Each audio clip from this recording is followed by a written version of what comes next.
Halo Konconaker, disiarkan langsung dari lantai 7 Universitas Muhammadiyah Semarang. Ini podcast untuk Konconaker semua, goreng bakwan, ngobrol bareng bab gawean. Nah, Konconaker seperti biasa, kalau podcastnya hostnya saya, Risa Pradipta, pasti kita tidak sedang berada di kantor Dinas Tenaga Kerja dan Transmigrasi Provinsi Jawa Tengah. Kali ini kita ada di Universitas Muhammadiyah.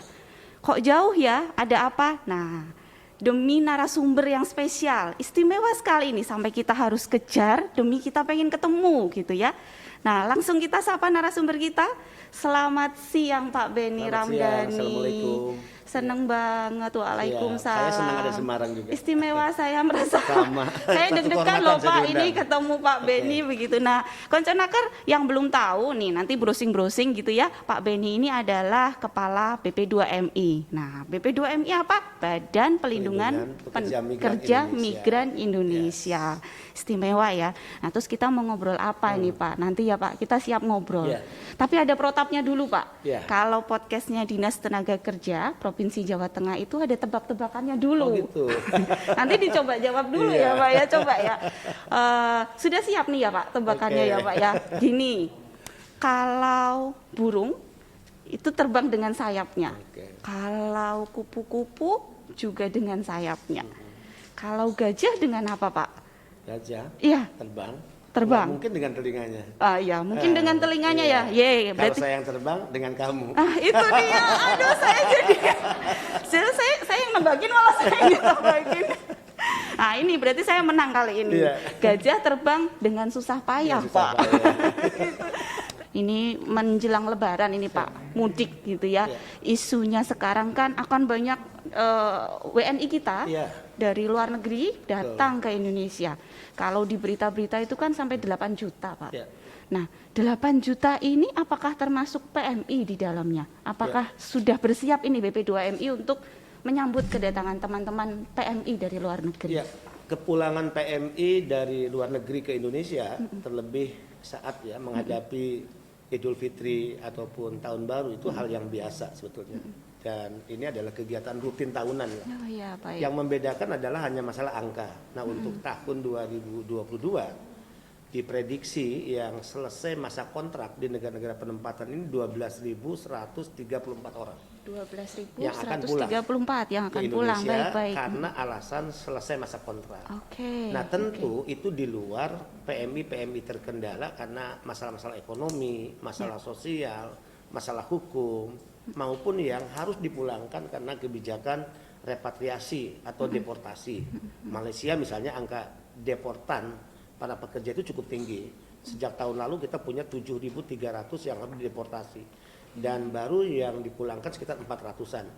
Berarti masih ada sekitar 6.900 yang harus kembali. Masih banyak. Nah, biasanya kita menerima informasi melalui briefing dari Kementerian Luar Negeri.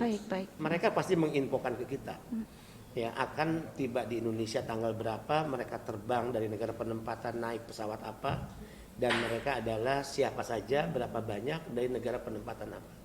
Nah, tentu dalam konteks informasi briefing ini, maka tanggung jawab kita adalah bagaimana mempersiapkan segala sesuatu, dimulai dengan mempersiapkan petugas kita di lapangan, bahkan biasanya kita lipat gandakan 100%. Misalnya kalau di titik satu embarkasi selama ini ada 10 orang, maka kita lipat gandakan menjadi 20 orang. Untuk menunjukkan bahwa negara siap untuk memberikan pelayanan bagi kepulangan para pekerja migran Indonesia. Nah, untuk mereka yang pulang di tahun 2022 nih, karena selesai masa kontrak 12.134, ini paling besar dari Hong Kong dan juga Taiwan.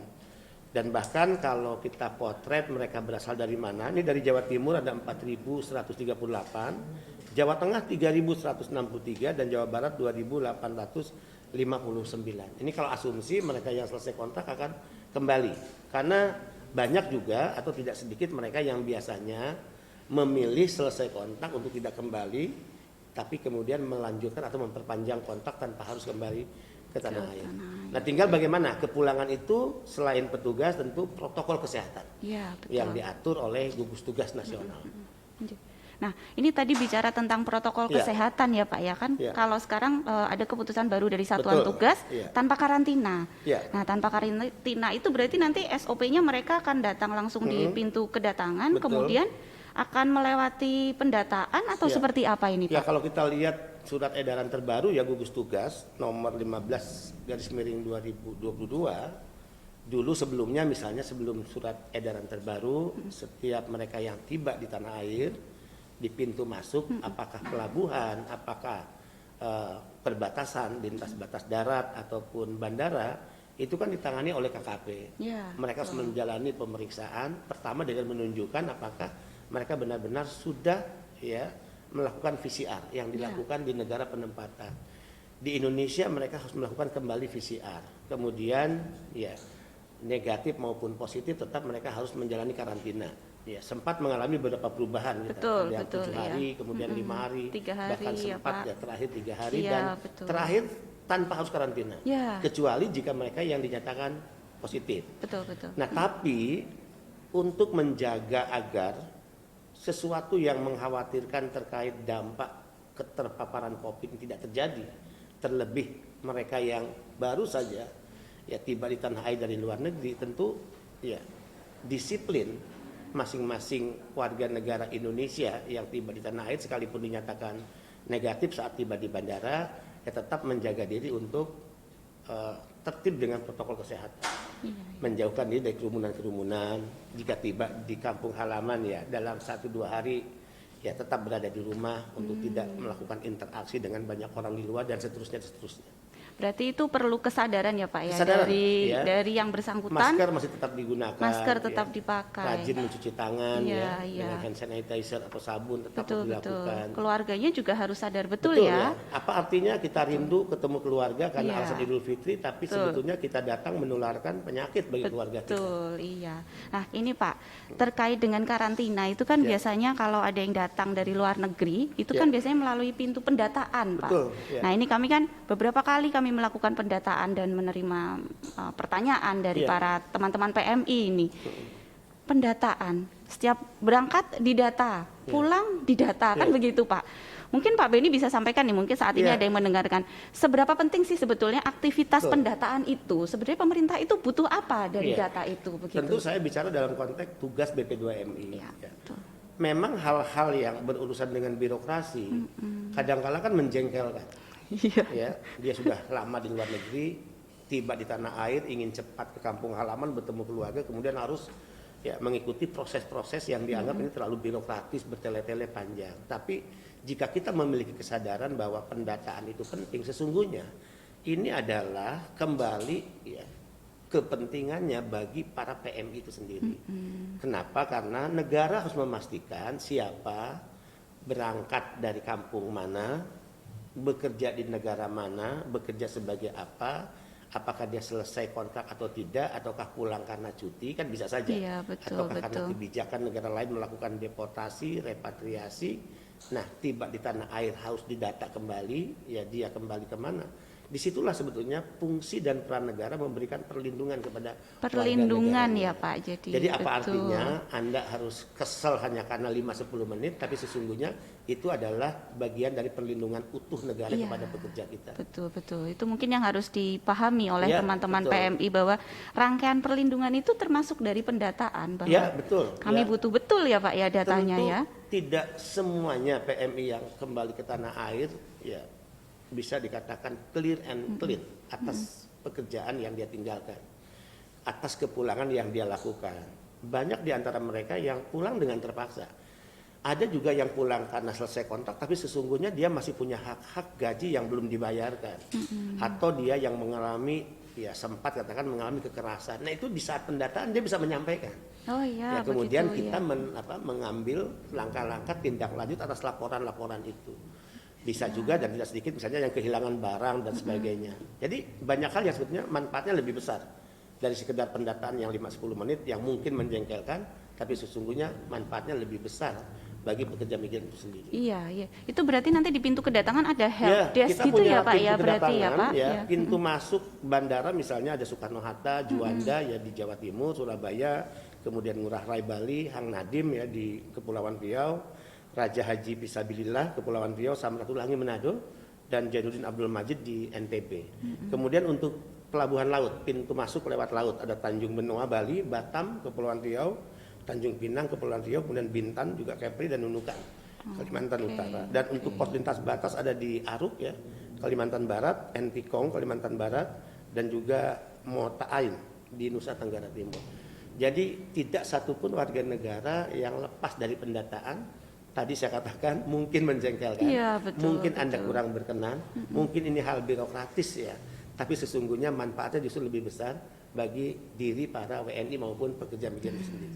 Iya betul begitu. Mungkin itu yang harus disadarkan, awareness dari teman-teman PMI terkait aktivitas pemerintah ya Pak ya begitu. Nah terakhir ini Pak Beni. Mudik sudah datang, terus mereka tadi ada yang habis kontrak, biasanya ada yang mulai berangkat lagi nih ke luar negeri atau dapat cuti mungkin dari majikannya. Apa ini pesan Pak Beni untuk teman-teman yang nanti mungkin akan berangkat lagi ke luar negeri untuk bekerja? Ya, sekali lagi pendataan penting. Ya. Baik. Kedua, manfaatkan waktu selama berada di dalam negeri. Tentu jika mereka harus kembali untuk bekerja kembali memperpanjang kontrak, otomatis pendataan itu penting, kemudian juga proses untuk melakukan re-entry atas kontrak baru yang akan dilakukan, negara pemerintah akan memberikan fasilitasi, dan juga yang cuti misalnya ya.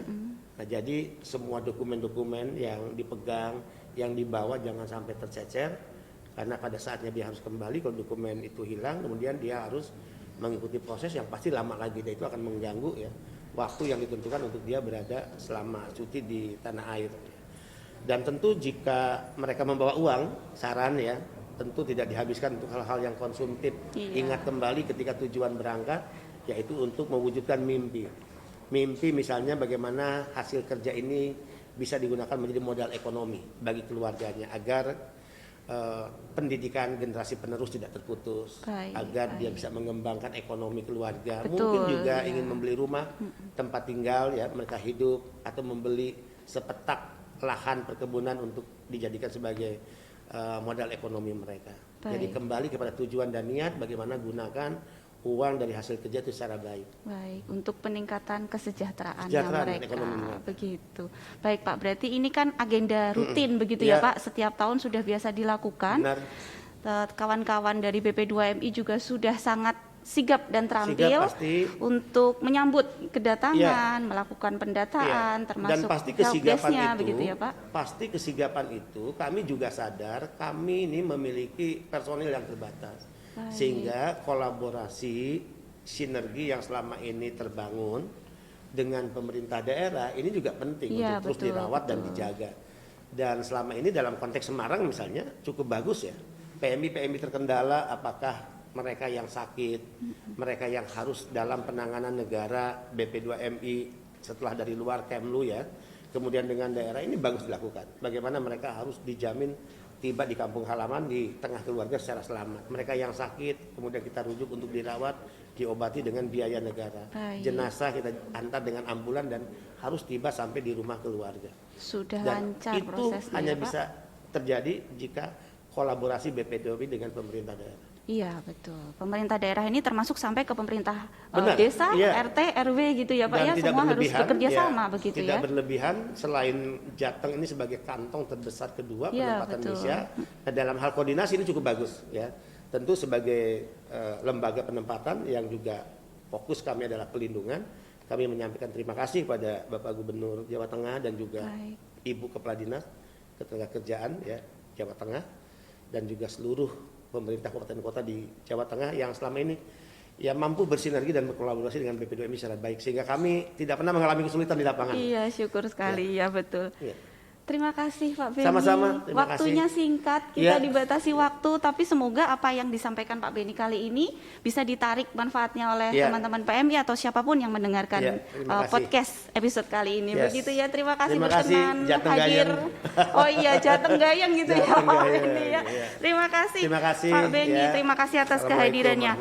Waalaikumsalam warahmatullahi wabarakatuh. Baik, Konconaker, untuk saya masih punya agenda satu lagi sih sebetulnya. Saya mau coba merumuskan dari apa namanya yang sudah disampaikan Pak Beni tadi, bahwa bekerja ke luar negeri itu merupakan hak dari warga negara, bahkan dijamin melalui Undang-Undang Dasar Negara Republik Indonesia, termasuk kalau sampai akhirnya harus pergi ke luar negeri jauh dari kampung halamannya. Dan tugas negara adalah menyiapkan, memberikan fasilitasi. Betul ya, namun ini yang perlu jadi catatan sepanjang sejarah penempatan pekerja migran Indonesia tentu tidak lepas dari catatan kasus-kasus tertentu begitu ya Pak. Seolah kok tidak terselesaikan begitu ya. Nah tadi yang mengutip dari yang disampaikan oleh Pak Beni bahwa koordinasi itu penting gitu. Dan pemerintah jika tidak ingin mendapatkan masalah di luar negeri maka jangan pernah berangkat secara tidak resmi. Nah itu dia, betul sekali. Jadi dan ini pemerintah tidak mungkin bekerja sendiri ya, Konconaker ya, pemerintah tentu butuh bantuan dari seluruh masyarakat Indonesia. Jadi ayo kita sukseskan program penempatan pekerja migran Indonesia, ayo kita tingkatkan kesejahteraan, tapi yang perlu diingat tetaplah menjadi prosedural ya Pak Beni ya, bekerja aman, pulang mudik juga nyaman. Nah demikian. Pergi migran, pulang juragan. Iya betul. Nah, Konconaker demikian episode podcast kali ini. Semoga Konconaker bisa mendapatkan manfaat yang banyak. Sampai jumpa nanti di episode-episode podcast yang lainnya. Yang terakhir kali akan saya sampaikan, yuk say no to rebahan. Biar manfaat for everyone. Kalau ngobrol bareng bab gawean, yoneng mong goreng bakwan. Sampai jumpa di episode selanjutnya. Terima kasih.